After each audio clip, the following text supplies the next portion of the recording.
This is Scarlett's only female in this litter. She's a dark purple collar.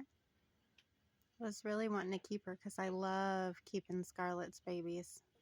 Brooklyn and Reba that have a litter right now from Scarlett. And I just love them.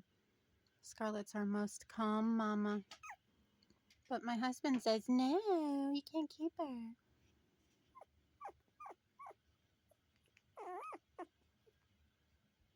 Anyway, she is $900 with a $200 deposit to hold her, and then $700 would be due on pickup.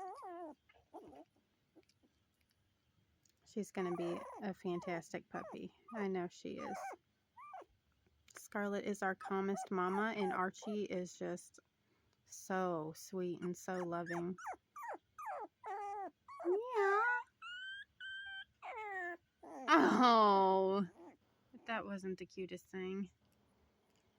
You're so adorable. You're so cute, baby. Yes. It's a pretty baby.